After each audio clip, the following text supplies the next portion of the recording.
Mis amados hermanos, proclamamos al Rey, ese que vive por los siglos de los siglos. Amén. Yo sé que estuvimos de pie, pero vamos a ponernos de pie nuevamente. Y mira a la persona que está a su lado, le da una sonrisa antes de hacer cualquier otra cosa, dele una sonrisa. Mientras damos la sonrisa, una vez más resaltamos la bienvenida a todos aquellos que están en medio nuestro. Mélida vino hoy con su nieta, qué bueno. También veo algunos amigos que nos acompañan, una amiga de Raquel, bienvenida. Todos aquellos que nos acompañan por medio de las redes sociales o más bien por Facebook.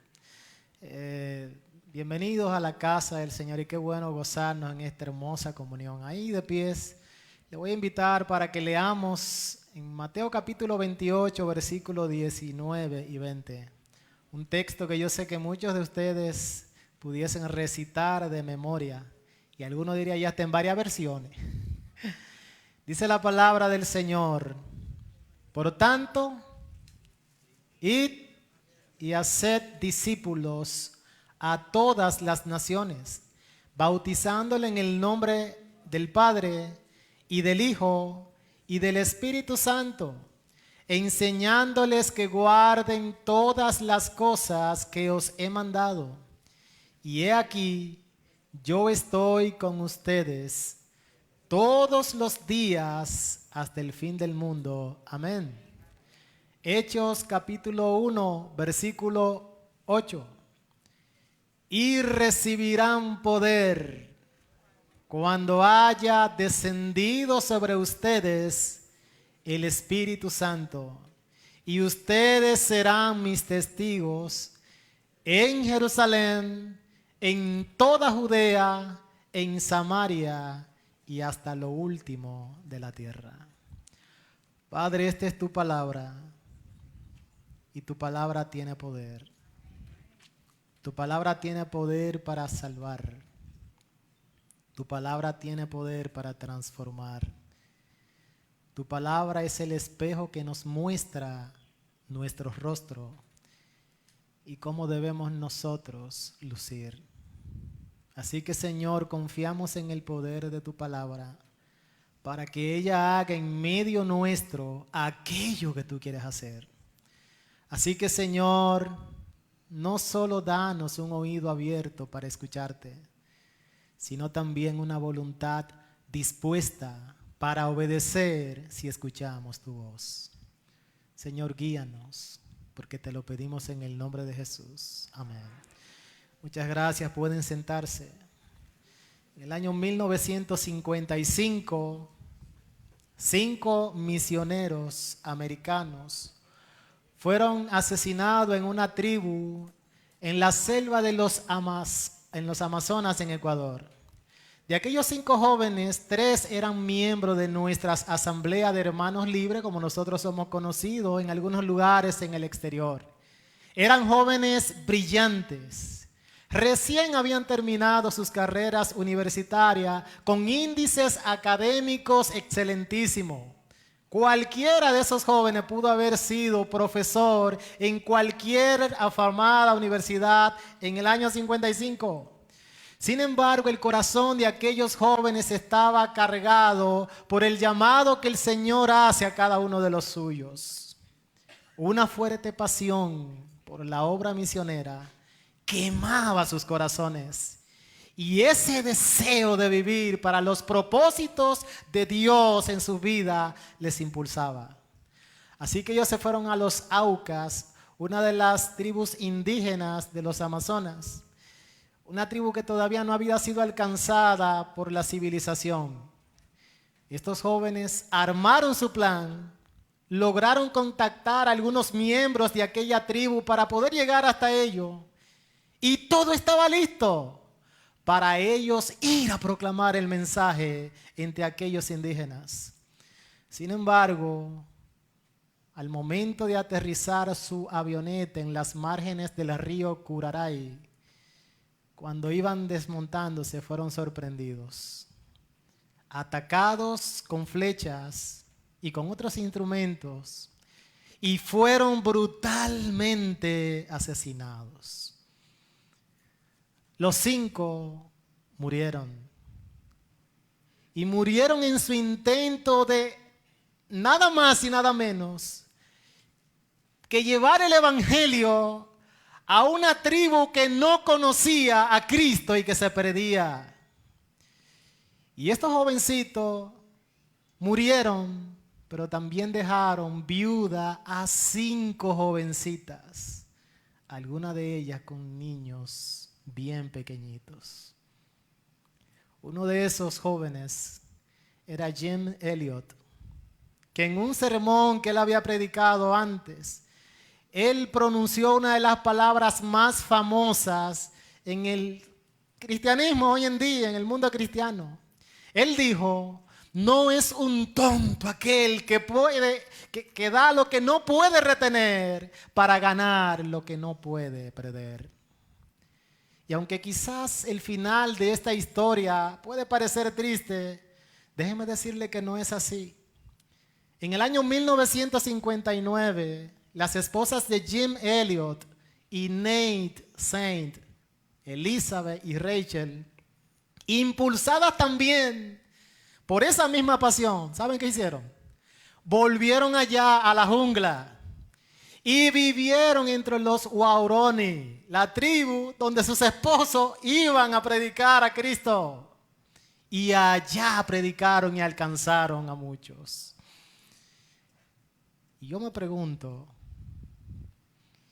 ¿de dónde surge la motivación de esos muchachos para ellos ir a abandonar todas sus comodidades e ir a aquel lugar tan remoto y tan difícil? ¿Cuál es el combustible que puede mover el corazón de aquellas jóvenes que aún en su viudez, aún con niños pequeños, dejan todo, aún sus propias vidas, vuelven y la arriesgan para proclamar ese mensaje? ¿Cuál es el motivo que les impulsó a continuar hacia adelante? Y mis amados, la respuesta es sencilla. Ellas habían entendido que Cristo, ese que era el objeto de su pasión, le había hecho un gran llamado. Y que por cumplir ese llamado, ellas estaban dispuestas. Aquellos jóvenes que murieron también estuvieron dispuestos a dar aún sus vidas por cumplir el mandato de su Señor. La semana pasada, nosotros iniciamos a contemplar el cuadro de la iglesia primitiva. Esa iglesia que nosotros encontramos en el libro de los Hechos. Una iglesia que era sencillamente indetenible. Alguien decía una iglesia exponencial, porque se multiplicaba rápidamente de una manera asombrosa. Una iglesia que era llena del Espíritu. Una iglesia centrada en la palabra y la oración. Una iglesia que adoraba unida en amor. Una iglesia que entendió el llamado de su Señor. Una iglesia que constituye un espejo adecuado para que nosotros, la iglesia Templo Bíblico Sabica, casi o más de 2000 años después, pueda ver su rostro reflejado en ella. Nosotros decíamos que tenemos 81 años, celebramos el mes pasado, por su gracia. 81 años de proclamar el Evangelio en este lugar. 81 años de la obra, del obrar del Señor en medio nuestro. Pero entendemos que podemos hacer más. Hermanos, debemos y podemos hacer más. Nosotros vimos el domingo pasado que la primera característica, la que resaltamos de aquella iglesia, era que era una iglesia guiada, controlada, dirigida por el Espíritu Santo. 70 referencias aparecen en el libro de los Hechos acerca de la dirección del Espíritu en aquella iglesia. El Espíritu era la realidad dominante, era la fuente de poder, de valor de aquellos hermanos. Algo que nosotros, la iglesia del siglo XXI, debemos entender. Sin el Espíritu no hay convicción. No hay convicción de pecado. Sin el Espíritu no hay conversión. Sin la iluminación del Espíritu no hay crecimiento. Sin la intervención del Espíritu, toda predicación, todo testimonio es vano. Hermanos, sin el poder del Espíritu no somos absolutamente nada. Y aquella comunidad lo entendió. Necesitamos entender que el Espíritu, que el mayor poder que la iglesia necesita es el poder espiritual. Pero en la mañana de hoy, nosotros queremos ver otro aspecto de aquella iglesia. Y es que la iglesia primitiva era una comunidad misionera. Y yo debo confesarles que al preparar, meditar y ver todo esto en aquella iglesia, hay una gran carga y mucho dolor en mi corazón. Porque me parece que es algo que ni de manera individual ni de manera colectiva nosotros estamos haciendo bien. No es algo de lo cual Juan José Infante pueda decir, oye, me siento satisfecho. Al contrario, qué distante estoy de eso. Como iglesia, 81 años. ¿Cuántos misioneros están saliendo actualmente de nosotros? ¿Cuántos jóvenes se están acercando a usted, a mí, diciendo, yo he entendido ese llamado sublime del Señor y yo quiero dedicar mi vida a las misiones, a proclamar el nombre de Cristo en todo lugar? Mis amados hermanos, esto es algo que causa pesar en el corazón. Y las misiones no son una opción, ni para la iglesia, ni para nosotros como individuos. Las misiones es la única opción. O hacemos misiones, o hacemos misiones. Y ese mandato nosotros debemos obedecerlo como iglesia, o seguir siendo desobedientes. Así que yo le pedí al Señor, por todo lo que Él ha venido haciendo en mí, que quizás en esta mañana sea el momento en el cual, si tenemos que ser redespertados, reanimados o reentendidos en este mandato, que el Señor lo haga. Quizás esta mañana puede ser un punto de quiebre para nosotros como iglesia, para nosotros como individuos. La iglesia que nosotros encontramos en el libro de los Hechos era una iglesia misionera. El Señor le dijo, ustedes van a ser mis testigos. Y ya le había dicho, vayan a todas las naciones y hagan discípulos. Y yo pensaba en lo interesante del mensaje a estos discípulos y a aquel grupo. Ellos iban a ser testigos en Jerusalén, en toda Judea, un paso más allá en Samaria y hasta el puntito más recóndito de la tierra.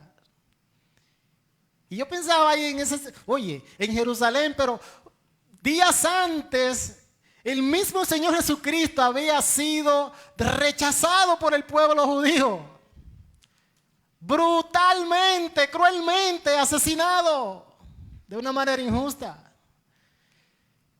Pero no solo en Jerusalén, iban a ir a Samaria,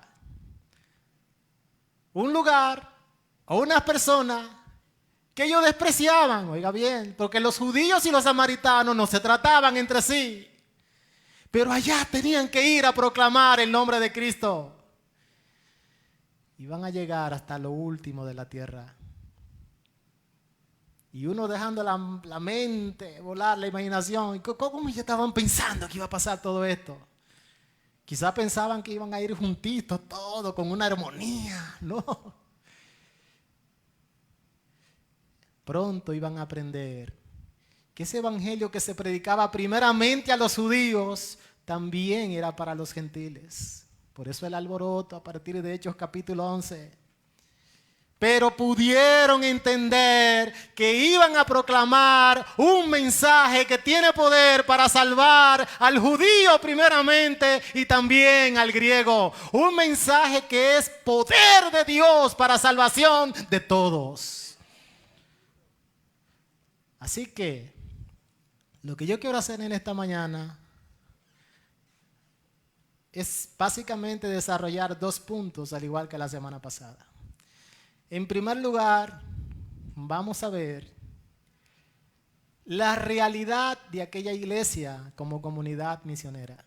Es decir, aquella iglesia era una comunidad misionera. Y en segundo lugar, para los que llevan notas, vamos a ver qué era lo que impulsaba a aquella iglesia a las misiones. Así que en primer lugar, nuestro primer punto, probar la realidad de que aquella iglesia que encontramos en el libro de Hechos era una comunidad misionera. Y quizás esto puede parecer muy obvio, pero claro, Juan, que lo era. Pero yo quiero probar por la palabra este punto. Porque si es el espejo en donde nosotros debemos vernos, analizarnos y contemplarnos, entonces debemos estar seguros. Miren, impresionante cuando uno ve la vida de aquella iglesia en los 28 capítulos de Hechos. Entendieron, pero no solamente entendieron que el Señor los había llamado. Se esforzaron a un grado tal que ahora no vivían para ellos, vivían para obedecer ese mandato. Tan pronto llegó el Espíritu Santo, fue como que le insertaron un chip, un cambio de modo. Su mentalidad fue transformada en todos para nuestro Señor. Proclamar el mensaje y ser testigos de nuestro Señor. Y esa es la mentalidad que nosotros como iglesia, esa es la mentalidad que tú y yo debemos adoptar. Todos para Cristo. Hechos capítulo 1, versículo 15. Y voy a estar citando varios textos, pero quiero que estos prueben que aquella era una iglesia misionera. En aquellos días, Pedro se levantó en medio de los hermanos. Y los reunidos eran ¿cuánto? Como 120 en número. Pero ¿saben qué? Serían más. Hechos capítulo 2, versículo 41. Y el Espíritu Santo desciende con gran estruendo. Un gran espectáculo ocurre en la ciudad. Pedro predica el primer sermón. Versículo 41. Así que los que recibieron su palabra fueron bautizados y aquel día se añadieron ¿cuánto? Como 3,000 personas. Hechos capítulo 4. Por proclamar ese mensaje que hablaban de un Cristo que había resucitado, los saduceos están en contra de esos discípulos, de esos apóstoles. ¿Quiénes son estos que hablan de resurrección? Los meten preso. Pero dice el versículo 4, llevaron preso a Pedro y a Juan, pero muchos de los que habían oído la palabra, ¿qué pasó? Creyeron. Y el número de los varones, y ahí la palabra varón es el término para masculino, era como 5,000. Y si eran como 5,000, ya imagine que la iglesia, porque los varones se cuentan así, pero las mujeres y los niños tienen que ser más. Se estima que ya habían unos 10,000 miembros mínimo en la iglesia. ¿Satisfecho? No, falta más. Nos quedan más por llevar el mensaje de salvación. Hechos capítulo 5, versículo 14. Ananías y Zafira mienten al Espíritu Santo. Y dice el versículo 14 que aún después de ese evento, cuando mueren, los que creían en el Señor aumentaban más. Gran número así de hombres como de mujeres. Y note que ya Lucas no empieza a poner números. Primero dijo como 3,000, 120, 3,000, 5,000. Ahora decía gran número. porque faltaba más. Surge un problema porque cuando surgieron los discípulos, algunas viudas de los griegos, de los judíos gentiles, se sentían desatendidas. Se buscan hombres llenos del Espíritu Santo, se resuelve el problema. Y dice el versículo 7 del capítulo 6, y crecía la palabra del Señor. Y el número de los discípulos, ¿qué hacía? Se multiplicaba, ¿cómo? Grandemente, exponencialmente en Jerusalén, y muchos sacerdotes obedecían la fe. Esteban muere predicando la palabra. Lucas capítulo 7, Hechos capítulo 7. Capítulo 8 de Hechos. ¿Qué pasa? Pablo inicia una persecución contra la iglesia, pero el Espíritu Santo envía a Felipe, ¿a dónde? A Samaria. Y Felipe empieza a predicar allá en Samaria, y dice en el versículo 4, me parece, que todos los samaritanos escuchaban atentamente las cosas que decían Felipe y se gozaban. Falta uno más. El Espíritu Santo lleva a Felipe por el desierto de Gaza. Hay un eunuco etíope, un funcionario, ese necesita ser proclamado. Hechos capítulo 9. Después de la gran persecución con Pablo viene una gran calma. Dice el versículo 31 que las iglesias ahora tenían calma. ¿Por qué? Porque el perseguidor ahora sí había sido perseguido por Cristo y lo había dicho: mira, tú vas a ser un instrumento mío para los gentiles. Dice ese versículo que andaban en temor y se acrecentaban, fortalecidas por el Espíritu Santo. Pedro desciende a Jope. Talita, ¿se acuerdan de esa joven? Dorca. Pedro resucita a aquella joven por el poder del Espíritu. Versículo 42. Fue esto notorio en toda Jope. ¿Y qué pasó? Muchos creyeron en el Señor. Capítulo 10, se convierte el primer gentil porque tenían que ir a Jerusalén, a Samaria y hasta lo último de la tierra. Y eso fue algo chocante, dramático. Tanto así que cuando viene aquel centurión, Cornelio, empiezan a decir: pero ven acá, y este mensaje también era para ellos, no era para los judíos. Sí, es para todo. Quizás ahí estaban entendiendo. Dice Lucas 11, Hechos 11:24, que Cornelio era varón bueno y lleno del Espíritu Santo y de fe. Y una gran multitud fue agregada al Señor. Hechos capítulo 12, Pedro arrestado, Jacobo asesinado por proclamar el mensaje. Dice en el versículo 24, pero la palabra del Señor crecía y se multiplicaba. Hechos 13:49. Y la palabra del Señor se difundía en toda aquella provincia. La primera iglesia misionera, la iglesia en Antioquía, capítulo 13. Capítulo 14, versículo 21. Y disculpe si yo utilizo tantos textos, pero yo quiero que usted quede claro en que aquella era una iglesia que vivía para proclamar el mensaje de Cristo, para ser testigo de Cristo. 14:21. Después de anunciar el evangelio de aquella ciudad y de hacer muchos discípulos, Pablo y Bernabé descendieron a Listra, a Iconio y a Antioquía. Versículo 6, capítulo 16, versículo 5. Así que las iglesias eran confirmadas en la fe y aumentaba en número cada día. Capítulo 17.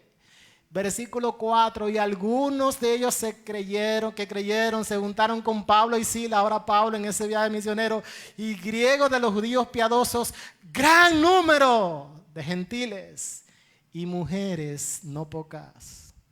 Dice el versículo 12, Hechos capítulo 17, así que también creyeron muchos de ellos, y mujeres griegas de distinción, y no pocos hombres. ¿Saben dónde fue eso? En Bereas. Capítulo 18. Pablo está en Corinto. Y ahora esto como que es como poniendo, mira, es ahí que voy a dar en el clavo. Dice que Pablo, el versículo 4, persuadía a judíos y a griegos. Y en el versículo 8 dice, y Crispo, el principal de la sinagoga, creyó en el Señor, con él toda su casa y muchos de los corintios. Imagínate, aquellos judíos tan celosos de su religión, de su ley. Ahora el líder de esa sinagoga se ha enamorado de este Cristo que esta gente está proclamando. Y no solo él, sino también toda su familia y muchos de los corintios. Aquellos que habían trastornado otras partes también al mundo con el mensaje en Tesalónica, también han venido a este lugar. En Hechos capítulo 19, muchos creyendo en Éfeso. Hechos capítulo 20, Pablo se reúne con los ancianos de Éfeso en Mileto para decirle que proclamen con seriedad ese mensaje. Capítulo 21. Pablo entonces vuelve de ese tercer viaje misionero para hablar con los suyos allá, con el grupo. Dice el versículo 18 de ese capítulo 21, que entró Jacobo y se llaman reunidos todos los ancianos. Versículo 19, a los cuales después de haberles saludado les contó una por una las cosas que Dios había hecho entre los gentiles por su ministerio. Versículo 20, cuando aquellos escucharon, ¿qué pasó? Cuando lo oyeron, glorificaron a Dios. Gracias, Señor. Y le dijeron, ya ves, hermano, cuántos millares de judíos han creído. Pero ¿saben qué? Que no se detenían ahí, todavía faltaba más. Y aunque lee el libro de los Hechos, si era en el capítulo 28, con Pablo anunciando el evangelio por 2 años en Roma, todos aquellos sentían que faltaban más. Era una mentalidad insaciable. Y noten que Hechos básicamente narra lo que hizo Pedro, lo que hizo Pablo. Pero ¿cuánto era que estaban reunidos? Ahí menciona brevemente a Felipe y a Juan. Pero ¿cuánto era que estaban reunidos en Hechos capítulo 1, versículo 15? Como 120. Yo me imagino, ¿y qué estarían haciendo esos otros? Pero lo más probable es que también habían entendido el mensaje. ¿Qué estaban haciendo? Proclamando, llevando el mensaje del evangelio. Era un celo indescriptible por proclamar esa noticia. ¿Usted se acuerda cuando usted llegó a los pies del Señor? ¿Tú te acuerdas cuando llegaste aquí? Hermano, ¿cómo era tu celo y tu pasión? Recientemente, y perdón que te cite, Oliver, pero Oliver, el Señor lo alcanzó. Oliver, el hermano de Oche, Oliver Toribio. Y en par de semanas, Oliver subió a este lugar y estuvo dando su testimonio. Con la teología de alguien recién convertido. Pero Oliver estuvo aquí proclamando el nombre de Cristo. En una conversación con Oliver, y me lo dijo no solamente en esa conversación, sino luego lo repitió. Y me decía, Juan, van a llegar muchos por mí. ¿Verdad, Oliver, que fue así? Van a llegar muchos por mí. ¡Wow! Yo puedo hacer esa expresión mía. Que bajo la guía y en la dirección, el poder del Espíritu Santo, yo no voy a ser alguien sin fruto, sino que van a llegar muchos por mí. Si esta iglesia va a ser una comunidad misionera, tiene que empezar con el compromiso individual de cada uno de nosotros. Hermano, yo espero que esos textos que hemos leído hayan sido suficientes, aunque fueron muchos, para probar que aquella iglesia era una iglesia que vivía para proclamar el nombre de Cristo. Era una iglesia misionera.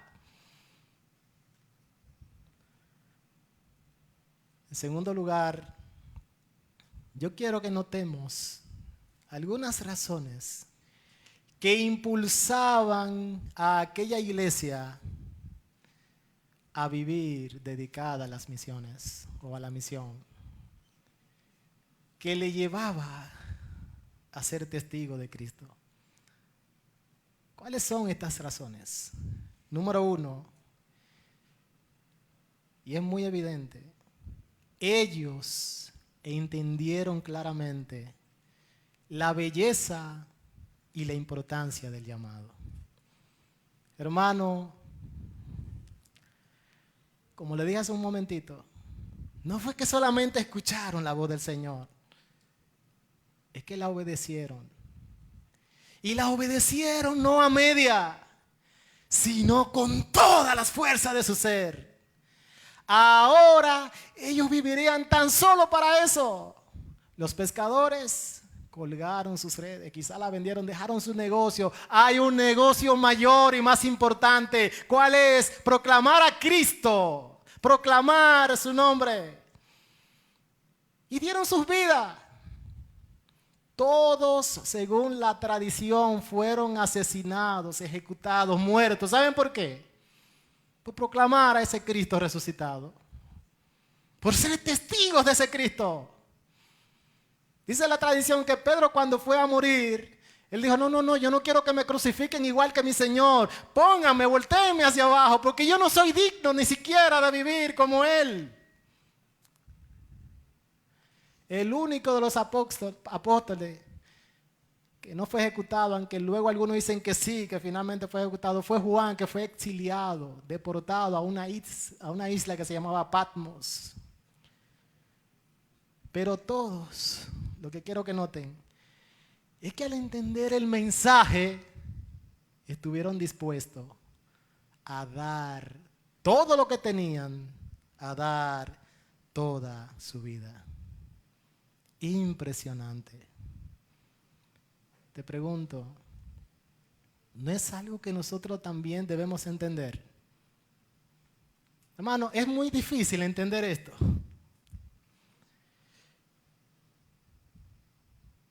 ¿Saben qué es lo que resulta chocante? Que hoy en día como que no se le está dando la importancia a este llamado que aquellos le dieron. Oh, si nosotros pudiésemos escuchar la misma voz de nuestro Señor en esta mañana. Que el Señor estuviese aquí presente y estuviese diciéndonos acá, imagínalo acá, diciendo, yo quiero que vayas y hagas discípulos de todas las naciones. Imagínate al Señor en esta mañana diciendo, iglesia de Sabica, quiero que testifique, que sea mi testigo en toda la tierra. ¿Saben qué? Él no tiene que venir a decirlo otra vez. Las palabras de Cristo son vivas. No tienen poder solamente para ayer. Siguen teniendo el mismo poder hoy. Y sus mandatos son perpetuos. Nosotros solamente lo que tenemos es que obedecer eso que Él nos está diciendo. Quizás es el clamor que Él quiere hacernos en esta mañana. Yo les pregunto, ¿qué puede ser en este mundo más importante que esta misión, este llamado que Cristo hace a la iglesia? Hermano, ¿qué puede tener más sentido, más trascendencia? Usted puede decir, mira, yo voy a hacer una labor grandísima, voy a acabar con todas las enfermedades que hay en el planeta. Y eso es algo grande, pero no es tan trascendente como proclamar el evangelio. Usted puede decir, yo voy a alfabetizar a todos los pueblos de la tierra que no hayan analfabeto. Puede decir, voy a poner fin a todas las guerras. Estados Unidos, o más bien Rusia, Ucrania. Mira, no va a haber guerra en ningún punto del mundo. Una vez y por todas vamos a tener paz. Usted puede decir, voy a acabar con el hambre. No va a haber malnutridos, desnutridos en el mundo. No va a haber hambrientos. Se acaba el hambre en toda la tierra. Pero si usted lo piensa bien, el llamado que Cristo hace es el más importante, porque el mayor de los problemas del ser humano es su condición espiritual. El reto más grande que tiene la iglesia es proclamar ese glorioso mensaje, porque resuelve el mayor de los problemas del ser humano. Ese mensaje, esa buena nueva que cambia el presente y la eternidad del ser humano. Y oiga bien, esto no es una carga. No debo verlo como responsabilidad, aunque si no lo vemos como deber, es decir, si no lo hago por gozo, pues hágalo como deber. Pero esto es el resultado de alguien que ha entendido lo excelso que es este llamado. Aquellos hombres entendieron el llamado, dieron sus vidas. Y muchos otros. Uno de los mejores ejercicios que uno puede hacer es leer biografía. Mire, mi hermano, por lo menos una vez al mes, lea biografía de aquellos hombres de Dios que sirvieron y dieron su vida por Él. Samuel Swimmer, leía recientemente de él, 50 años de trabajo misionero. En el servicio perdió a 2 de sus niños al norte de África. ¿Saben lo que dijo él al final de su ministerio, casi muriendo? Con mucho gusto yo lo haría de nuevo. Él entendió el llamado. Hudson Taylor, el padre de las misiones en China. David Livingstone, un general de Dios proclamando el evangelio en África. Con muchas dificultades. Lean su biografía. Ambos dijeron, no, nunca hicimos sacrificio. Yo nunca hice un sacrificio. ¿Pero por qué? Hermano, usted lee esas historias y dice, pero esta gente sufrieron mucho por proclamar el evangelio. Pero ellos lo hicieron porque entendieron que tenían el mensaje que puede ser la solución para el alma del ser humano. Obedecieron a Cristo y iban a proclamar ese mensaje. La iglesia primitiva tenía un claro entendimiento del llamado de Dios. En segundo lugar, y aunque ya he mencionado parte, también tenían una clara comprensión de la situación del ser humano, del problema del ser humano. Hermano, ¿dónde que está la salvación?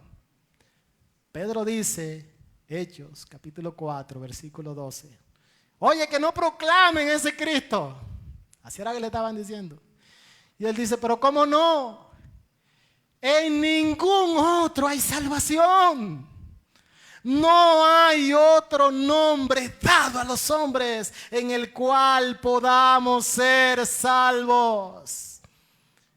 El problema del hombre es tan complejo, tan difícil, tan terrible, que la solución a ese problema del pecado es Cristo y solo Él.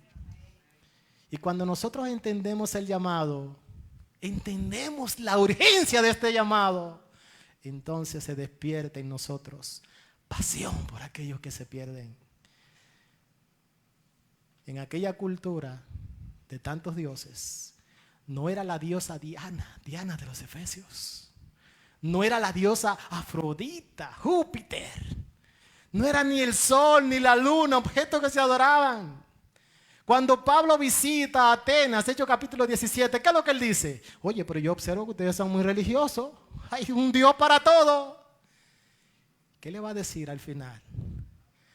Dios está pasando por alto el tiempo de la ignorancia. Y dice el versículo 31, Él ha establecido un día en el cual juzgará al mundo con justicia por medio de aquel varón a quien Él designó. ¿Quién? Jesucristo. Y Pablo habla de Cristo, dando fe a todos con haberle levantado de los muertos. Ustedes ven, mi hermano, el problema. Y que la solución al problema humano es la persona de Cristo. Sin Cristo no hay salvación. Pablo dice en Romanos capítulo 10, versículos 14 y 15, y sé que está hablando ahí en un contexto a los judíos, pero el principio es aplicable a toda la iglesia, a todas las edades. Él dice, ¿cómo pues invocarán a aquel a quien no han creído? ¿Cómo creerán de aquel de quien no han oído? ¿Cómo oirán si no hay quien les predique? Si no hay un predicador, ¿cómo lo van a escuchar? Y no un predicador de púlpito, alguien que les proclame el nombre de Cristo. ¿Y cómo predicarán si no son enviados? En su problema, para que el ser humano sea salvo, tiene que creer. Para creer, tiene que saber qué creer. Y para saber qué creer, tiene que haber alguien que le diga. Y es ahí en donde entramos tú y yo. Alguien tiene que proclamar. O alguien tiene que ser enviado. Ese es el mandato y esa es la misión. Eso lo viene a resumir todo. Cuando Felipe descendió a Samaria, lo hizo porque él sabía que los samaritanos, aunque no se trataban con los judíos, tenían que saber. Pablo, yo voy a dar mi vida porque ellos tienen que saber. Esa es la solución al problema del ser humano. Hay un viejo proverbio africano que dice: solo hay un crimen mayor que el asesinato en el desierto. El desierto es difícil. Y él dice que es saber dónde está el agua. Muchos mueren deshidratados y no decirlo. Hermano, tú sabes dónde está el agua. Yo creo que nosotros sabemos dónde está el agua. Nosotros tenemos la única agua viva. El agua del mundo. Esa agua que trae vida, trae perdón, trae liberación. Cristo Jesús, fuente de agua viva. Y tenemos que decirlo. Hermano, no podemos callarlo. No se puede decir de ti ni de mí que las piedras son las que van a volar. ¿Cómo puede un marinero, decía alguien, reposarse a gusto cuando ve a alguien que se está ahogando? ¿Cómo puede un doctor sentarse en la comodidad de su sillón mientras su paciente está muriendo? ¿Cómo puede un bombero sentarse y dejar que un hombre se queme en un incendio sin ofrecerle ayuda? Y él dice: ¿cómo tú puedes sentar tensión sabiendo que hay muchos que no conocen a Cristo y que si mueren así van directo a la condenación? Hermano, ¿cómo es posible? Aquellos entendieron el llamado de Cristo, en primer lugar. En segundo lugar, entendieron que Cristo es la única situación al problema humano. Pero algo más, en tercer lugar, aquellos tenían pasión por Cristo. Oiga bien, no solo es que voy a obedecer porque es mi deber, mi responsabilidad. Voy a obedecer porque el objeto de mi gozo, de mi alegría, de mi pasión es Cristo. Y voy a padecer muchas situaciones, persecuciones. No voy a vivir cómodo, mis amados. Tenemos que salir de la zona de comodidad. Nuestra vida no se trata de acumular cosas. Que mi sueño, tener esto, aquello y lo otro. Y ya, una vida realizada. La vida es realizada cuando vivimos para el Señor y sus propósitos. Cuando Él viene a ser nuestra pasión. Pablo estaba preso cuando le escribe a los hermanos en Filipo. ¿Y qué les dice? Versículo 20. Yo sé esto, que en mi vida o en muerte, Cristo va a ser magnificado. Él será visto grande en mí. Y no importa lo que pase. Versículo 21 que todos conocemos. Para mí, la vida es Cristo. Si muero, gano porque estoy con Cristo. Ahora, si me voy a quedar aquí, me quedo por causa de ustedes, porque quiero proclamar a Cristo. Hermanos, es esa pasión por Cristo el combustible principal que nos va a impulsar a proclamarle. Pablo luego decía: es que el amor de Cristo me constriñe, me impulsa, me obliga, me apremia. ¿No es acaso Cristo alguien por quien vale la pena darlo todo? Mis amados, Cristo dio todo por nosotros. ¿Por qué se nos hace difícil ahora no vivir nosotros para Él? Si vivir para Él es nuestra fuente de gozo, de alegría. Si Él es la fuente de vida.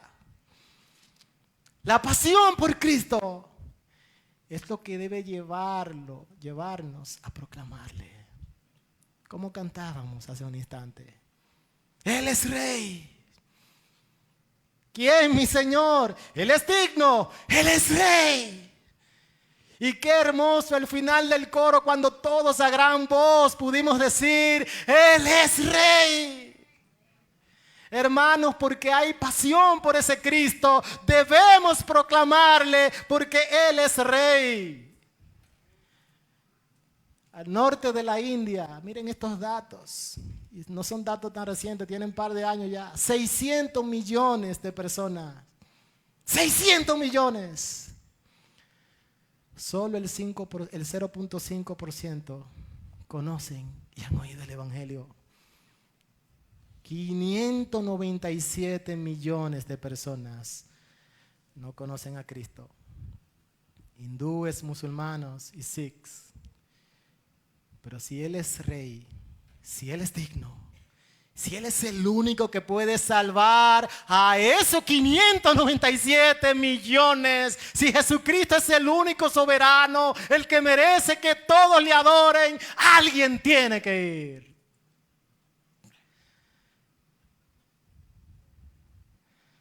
África, nada más y nada menos que más de 3,000 tribus animistas. Es decir, que están adorando todo tipo de objetos, con religiones que no hablan de Dios y que niegan la verdad de Cristo. Pero si Él es el Rey, si Él es digno, 3,000 tribus que se pierden. Alguien tiene que irle a hablar de aquel que es digno, de aquel que es el Rey. Japón, Laos, Vietnam, 350 millones de personas siguiendo a Buda. Regulaciones del budismo. ¿Y saben qué? Buda no es el que merece ser exaltado. El único que merece ser exaltado, glorificado, que todos reconozcan su gloria, es Cristo. La India, Bangladesh, Sri Lanka, 950 millones de hindúes siguiendo a más dioses de lo que tú y yo podemos conocer, millones de dioses. La vaca es un dios. Solo uno merece ser alabado. Solo uno merece la gloria. Su nombre, Cristo. China, Corea del Norte, Cuba, países comunistas, 1,000 millones de personas que adoptan tanta filosofía como el ateísmo, que niegan la existencia de Dios.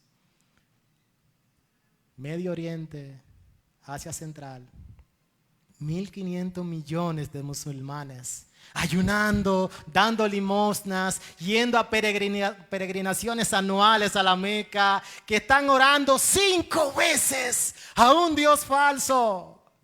Pero Cristo, que murió en la cruz del Calvario, ese que resucitó de la tumba, ese que ahora está exaltado a la diestra del Rey, que es el único que merece toda la gloria, alguien tiene que ir a proclamarla. Hermanos, nuestra pasión por Cristo nos dice que nosotros tenemos que ir. Porque yo amo a Cristo, no puedo dejar de proclamarlo. ¿Cuántas historias hemos escuchado de algunos que dicen, no, yo voy a ir, pues yo no voy a hablar de eso, a mí me da vergüenza? Y cuando el Señor lo llama, lo trae a su pie, no hay quien lo calle, son pericos hablando de Cristo. Porque cuando nosotros estamos enamorados de algo, de alguien, ese va a ser el centro de nuestra conversación. Y mis queridos, Si nuestra pasión por Cristo no es lo que nos impulsa, nada lo hará. Créanme que no hay sermón que uno pueda dar, estudio, charla, conferencia. Usted se puede ir a un retiro, a un campamento, usted se puede ir a donde sea, pero si su motivación no es la pasión por Cristo, nada lo va a impulsar a cumplir este llamado. Vuelvo y recuerdo la visión nuestra como iglesia. ¿Cuál es? Glorificar a Dios al ser una comunidad como apasionada por Cristo, donde cada discípulo es un hacedor de discípulos. Hermano, ¿cómo está tu pasión por el Señor? En cuarto lugar, aquellos tenían la certeza, la seguridad, la confianza de que el Espíritu de Cristo, su poder, estaba con ellos. Tenían la certeza de que no estaban solos. Y yo no me voy a detener porque eso fue tanto en este punto, porque eso fue lo que hablamos la semana pasada, ¿verdad que sí? Pero ellos dependían del poder de Cristo para todo. Entonces ustedes ven esas razones que les impulsan, que son las que deben impulsarnos a nosotros. ¿Qué pasó? Entendieron el mensaje. Entendieron el problema del ser humano. Ellos tenían pasión por Cristo, por su Señor. Pero también estaban seguros de que el Señor les había dicho, vayan y yo voy a estar con ustedes todos los días hasta el fin del mundo. Y ellos estaban seguros que el poder del Espíritu lo iban a recibir y que por medio de ese poder iban a ser testigos en Jerusalén, en Judea, en Samaria y hasta lo último de la tierra. Razones para nosotros dejarnos impulsar en este llamado, en esta misión. Hermano, unas palabras de aplicación. En primer lugar, nosotros vimos dos cosas, ¿verdad? Demostramos que aquella era una iglesia misionera. En segundo lugar, ¿qué dijimos? Algunas razones que sostenían, que impulsaban a aquella iglesia a ser una iglesia misionera. Aplicaciones, el ejemplo de la iglesia primitiva, el ejemplo de aquella iglesia nos deja bien claro cuál es la prioridad para nosotros como iglesia o cuál debe ser. Y es la proclamación del Evangelio. Hermanos, eso debe ser la prioridad. Yo le pregunto, yo sé que todos estamos haciendo planes, ¿verdad que sí? Y que tenemos metas. Tú estás haciendo planes, estrategias para ver cómo proclamas el nombre de Cristo. El domingo pasado hablábamos, tú has visto otros lugares, que acá, quizás en nuestra Jerusalén inmediata, podamos ver donde podamos ir. Mira, ahí hay un campo blanco. Hermano, en este año, y hemos escuchado una y otra vez, que ahora es el tiempo. Pero en el tiempo de este año, ¿a cuánto hemos alcanzado para Cristo? Esta semana, ¿a cuántos tú le hablaste de Cristo? Aquellos 11 hombres, recuerden que Judas había muerto, y alrededor de un centenar más, aquellos 11 que encontramos en el capítulo 1, de hecho, unidos por el poder del Espíritu Santo, revolucionaron el mundo en solo 28 capítulos que tiene el libro. Hermano, ¿tú has pensado que quizás Dios o el Espíritu Santo quiere escribir un capítulo adicional narrando lo que Él quiere hacer en ti? El capítulo 29 de Hechos. Y aquí está, no, Eric, este es el capítulo de lo que el Espíritu Santo hizo por medio de Eric cuando decidió obedecer al mandato y proclamar el Evangelio.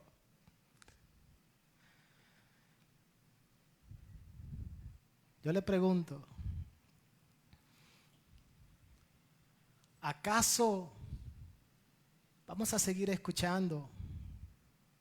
Y venimos acá y decimos, Dios ha hablado. A veces oramos, Señor, háblanos. Y el Señor quizá nos habla. y seguimos inertes. La iglesia primitiva tenía muy claro que la obra de la iglesia era la obra misionera, misional. Ese es tu llamado y mi llamado. En segundo lugar, es una pregunta. Mis hermanos, ¿seremos obedientes?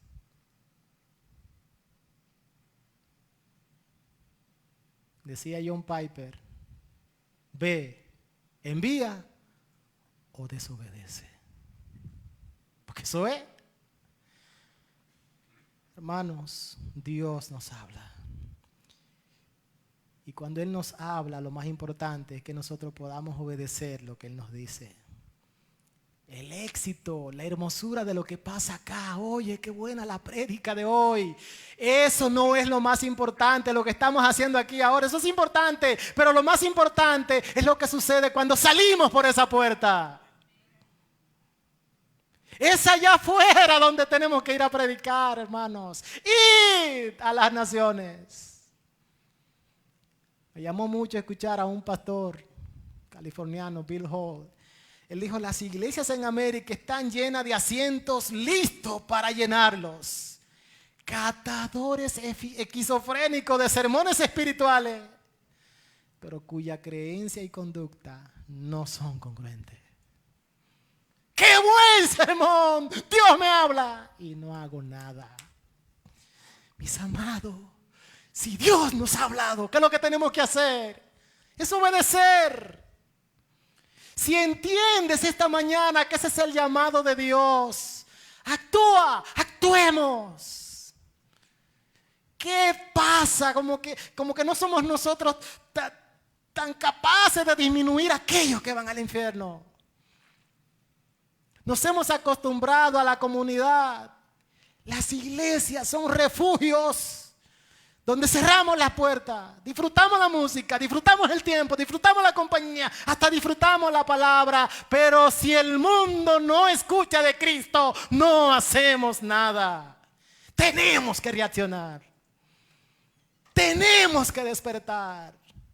Oh, que Dios abra los ojos de nuestro entendimiento para que podamos entender la fuerza y la magnitud que nos hace esta llamada al Señor, esta mañana el Señor. Que entendamos el grave problema del ser humano. ¿Cuántas almas en este instante se van a la eternidad? Están cruzando la noche de la eternidad. Y nosotros embullados en las trivialidades de esta vida. Oye, que aquel le dio una galleta en medio de los premios Oscar al otro. ¡Ay! Y miles se pierden. Hermano, ¿cómo está nuestra pasión por el Señor? ¿Qué era lo que la iglesia tenía? Esa iglesia primitiva que nosotros no tenemos. Hermanos, si amamos al Señor, si hay misericordia del Señor en nuestros corazones, tenemos que obedecer. ¿Saben que tenemos todo lo necesario? Tenemos un Dios todopoderoso que está con nosotros. Tenemos un mensaje poderoso. El Evangelio es poder de Dios para salvación al judío, también al griego. Tenemos una promesa inmejorable y una esperanza que no podemos describir. ¿Qué nos falta? Lo que nos falta es obedecer. Oh, que nadie subestime lo que Dios puede hacer por medio de un pueblo que decide dejarse usar por el Espíritu Santo y obedece. Quiero terminar como terminó Carlos Spurgeon, un sermón donde él estaba hablando de la carga misionera. Y me llamó mucho la atención su expresión. Una iglesia que tenía 1,600 personas y él estaba predicando. Y él dijo, no tenemos ninguno de nuestros 1,600 miembros, ninguno de los 1,600 que hay aquí que pueda decir hoy, Señor, heme aquí, envíame a mí. Deben perecer los paganos. ¿Deben los dioses de los paganos seguir sentados en sus tronos y no nosotros hacer nada? ¿Acaso de fracasar el reino? Él le decía a la iglesia, no hay nadie que te posea, porque nuestra posesión, el que nos posee debe ser Cristo. No hay nadie que te mantenga digno de una justa causa. Y él decía, si no lo hay, lloremos.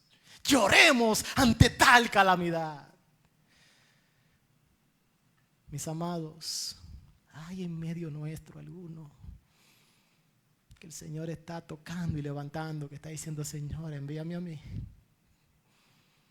Como yo le dije al principio, que el Señor use su palabra para que quizás esta mañana sea un punto de quiebre donde nosotros podamos arrancar con el poder del Espíritu Santo.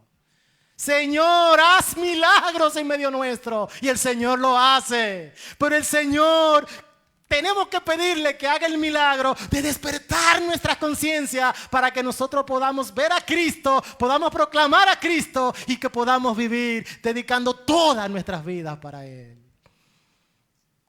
El Señor quiere, por medio de su Espíritu, escribir un capítulo más. Hechos capítulo 29. Para honra y gloria de su nombre, para bien de su pueblo, pero también para salvación de muchos perdidos. Vamos a orar. Y antes de orar, ahí con los ojos cerrados, quizás hay algún amigo en medio nuestro. Mi amigo, tú has escuchado todo lo que estamos diciendo. Y si el Señor te ha traído aquí en esta mañana, es porque también Él ha entendido que tu mayor necesidad es Cristo. Quizás ha llegado a este lugar por una invitación. Quizás hay alguna situación particular en tu vida, necesitas salud, hay un problema económico, no sé. O quizás no tengas problemas de ese índole. Pero hay un problema que tú tienes que resolver. Y es el problema del pecado en el corazón del ser humano. Ese Cristo que nosotros proclamamos, predicamos, Él es Dios. Y Él vino a dar su vida en una cruz. Para que ahora al creer en ese sacrificio y creer que Él es el único suficiente, tú tengas perdón de tus pecados y tengas vida eterna que es relación con Él. Así que si en esta mañana estás aquí, tu mayor bendición es venir a estar con el Señor. Si quieres aceptarle, tenerle como tu Salvador, ora y dile a Él que te perdone. Dile que crees en Él. Dile que ahora quieres vivir una vida para Él. Padre, gracias te damos por tu palabra. Queremos, Señor, pedirte que nos perdones. Señor, ten misericordia de nosotros. Si somos pesados en balanza, seremos hallados faltos. Pero tú eres un Dios de misericordia. Eres el Dios de toda gracia. Señor, en esta mañana,